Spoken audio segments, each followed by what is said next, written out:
How's it going, ladies and gentlemen? Very clearly, I am not in my current fish room. That is not going to stop me from uploading yet another video, this time coming from one of our Facebook users. And this question was from Denny Milligan. He asked, what are my favorite fish for a planted tank? And Denny, that is a loaded question because there's so many good choices for what fish to put in. I'm going to specifically talk with this video to beginners because that is who I would prefer to inform, right? I'm sure expert people don't really need my expert opinion. But in saying that, you can keep all sorts of tropical fish. You can keep discus, angelfish, a wide range. Nearly all tetras you can really put in a planted tank. I will say, for sure, I'm gonna say at the start of the video, for sure, no goldfish, no Oscars or like African cichlids or anything like that. Those three are definitely known to eat plants. So if you have a tank that grows duckweed and you have a goldfish tank, scoop out some duckweed, put in the goldfish tank. That's free food forever, really. But I definitely wouldn't recommend having plants with goldfish. I will say there's been cases with successful people been doing it right. I mean, if you ever look at Luke's goldfish or Luke's goldies, he has countless duckweed and salvinia in his systems, and it works for him. For the average beginner, it probably won't work, but you can always try. In saying that, stem plants or anything like that would really just be seen as food for them, so I would stay away from it with goldfish. I made a list here of my top 5 fish for planted tanks, and here we go, because this is really just all from my personal experience. I'm 100% sure that there's a billion other fish you can put in here. Again, this is for the beginner that is looking at maybe dabbling in some plants, but they're not quite sure exactly where to start. This would give you a really good sounding board, and I hope it helps. The first one I'm going to go with is guppies and endlers.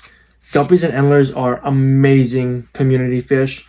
Obviously don't keep them with any big fish, but for the most part, they breed nicely. They look fantastic. There's a multitude of colors on them.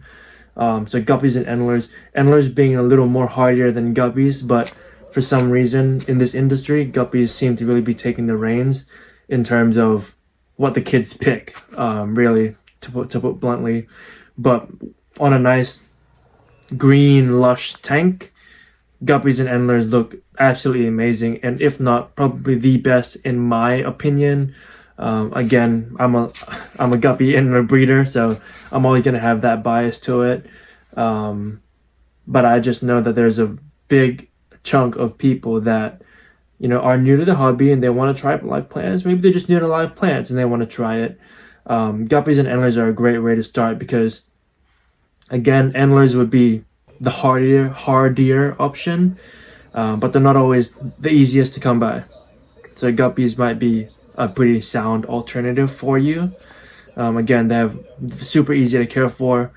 Only really consideration you might want to think of is guppies like temperatures between 75 to 78, which is totally perfect for plants. Just keep in mind there are some plants that prefer a little bit of a cooler temperature. And it also kind of goes hand in hand with what plants you were thinking of getting. Obviously, you need to know, for a beginner, I wouldn't recommend CO2 at all. Maybe after trying to keep a low-tech tank for a little while, maybe you do want to dabble in that. And maybe that's what you want to do. The next on my list here is cherry shrimp. And not to be confused with caridina shrimp. Cherry shrimp is a neo-caridina shrimp. And the difference is essentially the pH that they're being kept in, and the mineral and the GH and the KH that is in it. I'm gonna try not to get too scientific with it because that will probably confuse a lot of beginners that are watching this for the first time as well. I keep my cherry shrimp in tap water. I made the mistake of putting them in aqua soil because like you, I wanted a planted tank. I wanted it to look lush and green. So I bought aqua soil, and then I had Neocaridina shrimp. It unfortunately didn't work out well for me because what aqua soil does is buffer your substrate. It buffers your pH, making it really suitable for Caridina shrimp. And I wouldn't recommend Caridina shrimp for beginners. I would highly recommend starting with Neocaridinas and putting it on a inert substrate. Inert basically means a substrate that doesn't have buffering capacities. Because shrimp like stability, and you obviously want to keep it stable. In terms of a planted tank, there's a lot of plants that you can go with them. All plants, really, to be honest with you, all plants would go with Neocaridina shrimps. Third on my list is Autosynclus. Autosynclus are typically wild caught. You need to have an established tank with them. They are classified as a suckerfish. A lot of time people will get them in groups to help with the algae problem. It is a nano fish. So having a lot of little ones just swimming around the place, schooling together, is always really pretty in a lush green environment that you set up for them. I don't believe that they're too picky over like food vegetation. They probably are vegetarian to some extent, meaning they'll be able to eat any of the dead leaves and all that. But if you can get an ecosystem developing, something that, eats dead leaves or rotting leaves or things like that, so you yourself don't have to do it, because once the leaves die, that's ammonia that gets spiked up, and we obviously don't want that to happen. So Autosynclus is in my number 3. My number 4th one is a bit of a tricky, depends what you kind of get, depends how you are as a hobby, as a fish keeper, and that is the bristlenose pleco. The only reason I like the bristlenose pleco is because they poop so much. So poop will turn into ammonia, that'll turn to nitrate, that'll turn to nitrite. Plants eat nitrates, essentially. So you're getting a natural fertilizer. There have been instances where, if you have like an Amazon sword, if you have an Anubias or something with a long sword style thing, there's been cases where the pleco has completely torn it apart. Now, a bristlenose is different to a common pleco. A common pleco can get up to 20 inches. A bristlenose will only stay at 5 inches. And that is substantially knowing that, because people make the mistake when you go to the local fish store to get a common pleco, because it's usually what's recommended by whatever chain store you're at. Little do they know that thing gets 20 inches. So make sure you're going for the bristlenose one. They're usually distinguishable by the bristles. Sometimes the stores will sell them 2, 3, 4 inches, and they might not have those bristles on them just yet. But it is important to know to get the bristlenose one, because they're super, super hardy, and I just think they're a really good bottom dweller. Let's just say you put guppies in a tank and you overfeed them a little bit, doesn't really matter. You have a bristlenose to clean it up. You have some snails in there to clean it up, and you're golden, to be honest. Number 5 on my list is really any kind of tetra.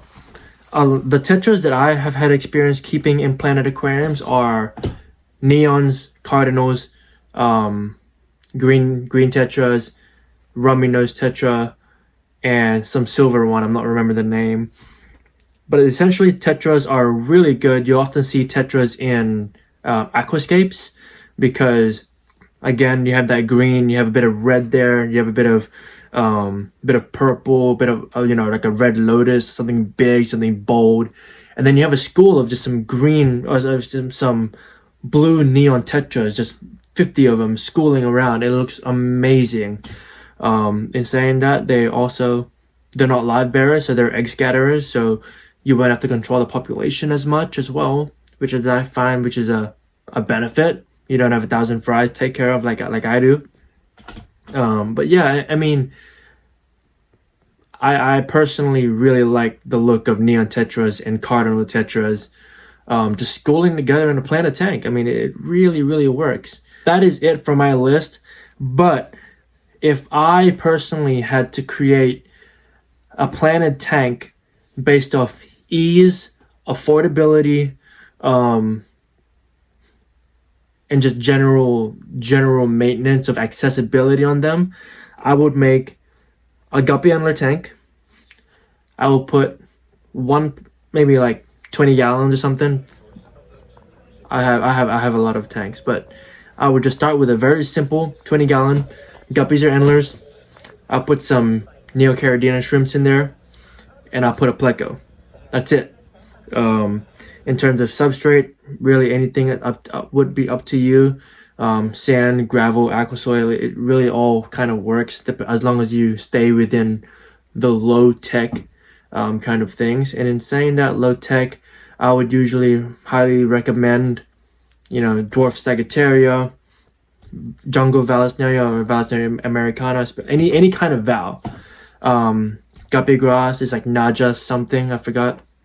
Hornwort, Anacris illidea, Anubias, Amazon swords, anything like those. Typically you can find them online. A lot of online plant stores these days really have it laid out for you, so you can actually go in there and click the low tech button and have a look at all of those. But make sure you do your research on what kind of fish you're stocking it with.